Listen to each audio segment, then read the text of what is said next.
Welcome to SV news.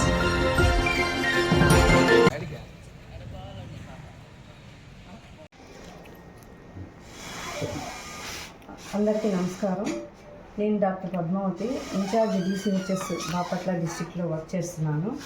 DSH commissioner ఆదేశాల మేరకు ఇక్కడ CHC హాస్పిటల్ మెడికల్ ఆఫీసర్, ప్రీవియస్గా పనిచేసిన మెడికల్ ఆఫీసర్ డాక్టర్ జిలానీ బాషా మీద వచ్చిన ఆరోపణల పరంగా మరియు మన గౌరవనీయులైన ఎమ్మెల్యే గారు వాళ్ళ ఆదేశాల మేరకు మరియు ఇంకా మన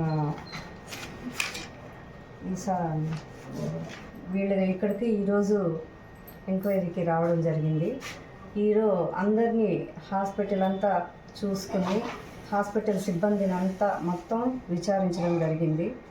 పేపర్లు, వాళ్ళ స్టేట్మెంట్స్ అన్నీ తీసుకోవడం జరిగింది. ఫైనల్గా ఈ రిపోర్ట్స్ అన్నీ క్రోడీకరించి అన్నీ చూసుకొని కంప్లీట్గా వాటి రికార్డ్స్ అన్నీ వెరిఫై చేసి ఫైనల్గా రిపోర్టు హెడ్ ఆఫీస్కి సమర్పించడం జరుగుతుంది. మేడం, అసలు డాక్టర్ జిలానీ పైన వచ్చిన ఆరోపణలు ఏంటి మేడం? డాక్టర్ జిలానీ బాషా మీద వచ్చిన ఆరోపణలు ఏంటంటే నెగ్లిజెన్స్ ఆఫ్ డ్యూటీలో నెగ్లిజెంట్గా ఉంటున్నారు. చాలా ప్రొఫెషనల్గా బిహేవియర్ కొద్దిగా మిస్బిహేవ్ చేస్తున్నారు ప్రొఫెషనల్గా అని, plus some sort of records ఇక్కడి నుంచి తీసుకెళ్లారు అని అనేది 3 ఆరోపణలు వచ్చాయి. తర్వాత ఈ సిబ్బంది పైన మీద కొంచెం అమర్యాదగా ప్రవర్తించడం, కొంచెం కరప్షన్ కూడా ఉంది వీళ్ళలో అనేది కొన్ని ఆరోపణలు ఉన్నాయి.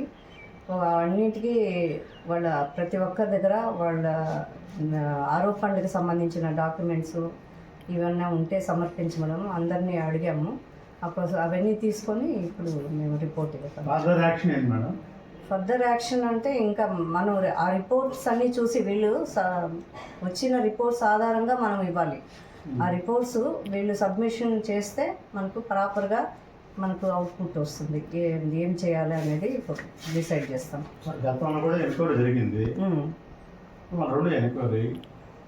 అవును, అది మామూలుగా అంటే అప్పుడు కూడా డీటెయిల్డ్ ఎంక్వైరీ జరిగింది. ఇప్పుడు ప్రతి ఒక్క ఎంప్లాయీ గురించి కూడా డీటెయిల్డ్ ఎంక్వైరీ జరుగుతుంది. 2 ఎంక్వైరీ రిపోర్ట్స్ను ఇది బేస్ చేసుకుని ఫైనల్గా ఒపీనియన్ ఇస్తారని అనుకుంటున్నాను. మనం గతంలో CCTV కెమెరా ఫుటేజ్ను కూడా హాస్పిటల్ ఆఫ్ చేశారని చెప్పి వాస్తవాలు ఎంతవరకు రికార్డులు మాయం చేశారని చెప్పి చెప్తున్నారు. రికార్డులు ఆ రికార్డులు ఏమైనా మిస్ అయ్యాయా, ఇవన్నీ ఇక్కడ నుంచి మిస్సింగ్ రికార్డ్స్ ఏమన్నా ఉన్నాయా అవన్నీ వెరిఫై చేసుకుంటున్నాము. దాన్ని చూస్తాము. ఈరోజు విచారణలో సిబ్బంది ఏం చెప్పారు మేడం డాక్టర్ గారి గురించి? ఏం చెప్పారనేది వాళ్ళ పేపర్ పూర్వకంగా స్టేట్మెంట్స్ ఇచ్చారు. ఆ స్టేట్మెంట్స్ అన్నీ చదివి మేము రిపోర్ట్ ఇస్తాం. ఒక్కొక్క పర్సన్ని సింగిల్గానే తీసుకున్నాం, గ్రూపులు లేదు. ప్రతి పర్సన్ని ఇండివిజువల్గా ఇమ్మని చెప్పాం రిపోర్ట్. మీరు ఎంక్వైరీ చేసింది గ్రూప్గా చేశారా, సింగిల్గా చేశారా? సింగిల్గానే, ప్రతి ఒక్కరిని ఇండివిజువల్గానే చేశాం. మేము DSH సార్, కమిషనర్ సారు మా హెడ్ ఆఫీస్లో ఉన్నారు. హెల్త్ డాక్టర్ చక్రధర్ బాబు గారు సార్కి సబ్మిట్ చేస్తారు.